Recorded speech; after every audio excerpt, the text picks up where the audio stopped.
Hi guys, it's Anna White, and in this video I'm going to show you how to build a portable grill station that features two carts that nest together that can be arranged in multiple different configurations.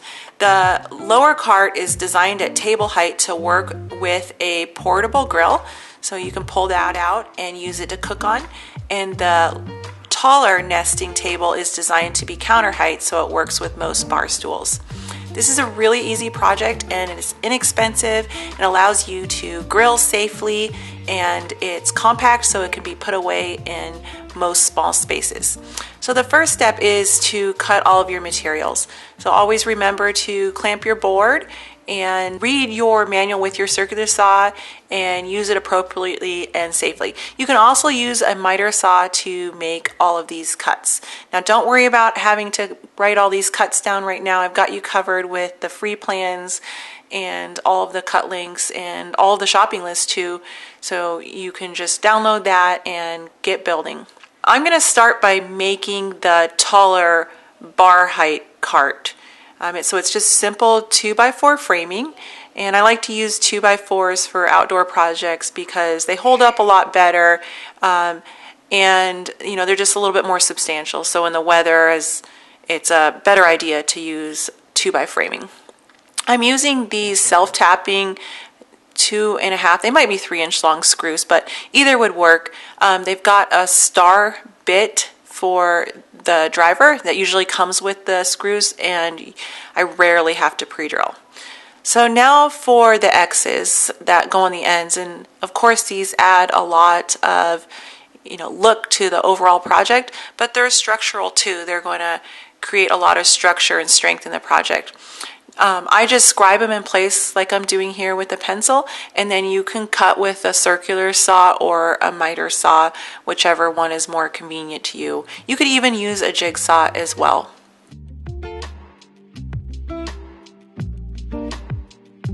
And then screw it all together, and then screw it to the ends of this bar table.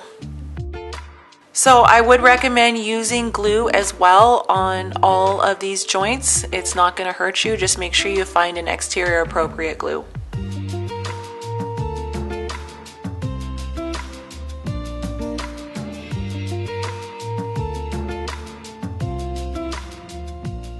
And there is the two sides of the bar table completed.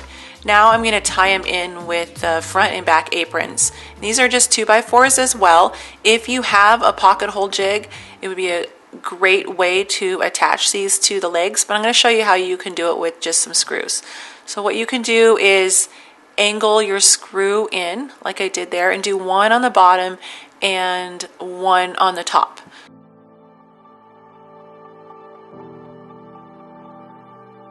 And I'm doing the top ones now, and that really added a lot of strength to the project. It's really nice because you can't really see the screws this way either, so it's less to have to fill or finish later on. And I'm going to add a center support here. This, more than anything, is just giving me something to screw my top boards onto later.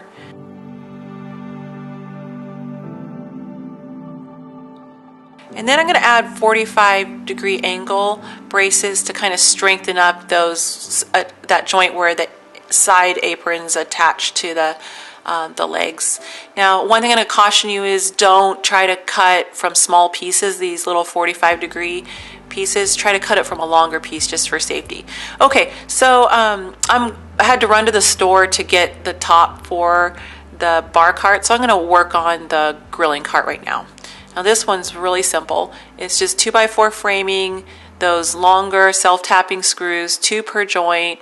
You can place that center divider on one side or the other depending on how big you need your shelf openings. So now I'm going to put the top on. I'm using cedar fence pickets. These are 5.5 inches wide. I'm going to use the same screws but 1.5 inches length. And the reason I like using cedar fence pickets is because the cedar fence pickets are much less expensive than regular cedar and even 1x6s. And since they're flat on the project, the water will pool on top of it. So I'd rather have cedar here than just spruce or other softwood boards. I'm just using 2 per joint here. One thing about the cedar fence pickets though, they are pretty rough. If you have a planer, you can send them through that, or give it a good sanding just to remove any splinters. And then I just left a small gap in between all the boards to allow for water drainage. Just repeating those steps for the 2 sides. I like to do the top and the bottom first and make sure everything is square, and then add my middle ones and then screw it all down.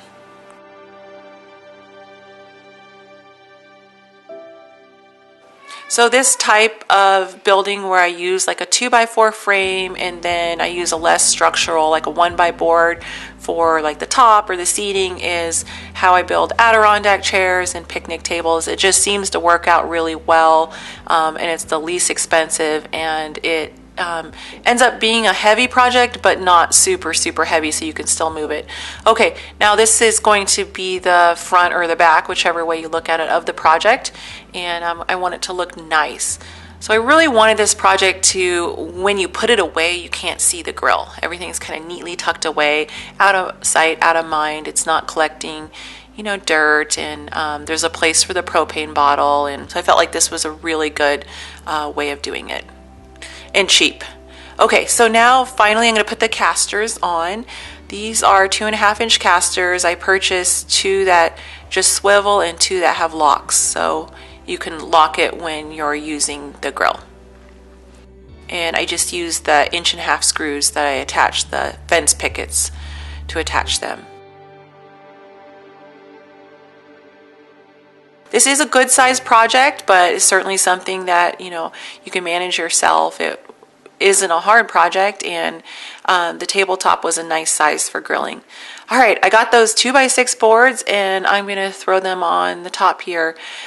You could definitely use cedar fence pickets for the top here. Again, I wanted something a little bit smoother here because people are going to be eating off of it, and you know, I know you're not supposed to have elbows on the table, but people do, so I wanted it to be splinter free and pretty nice. So I opted for those 2x6 boards.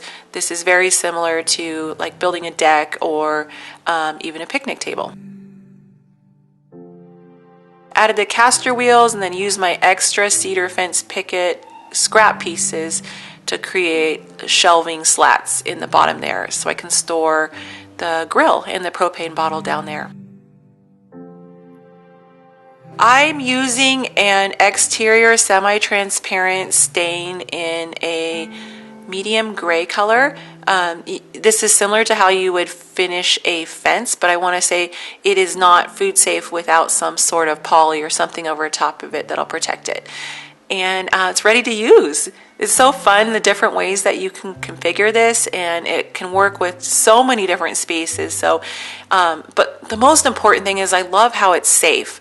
I've had grills catch on fire, and you don't want your grill like right next to your house, but do you necessarily want like your grill sitting out in the middle of your patio? So this is a really convenient, easy way to put your grill away and then to pull it out and safely grill, and then also have the ability to serve or eat right there off of the larger nesting table.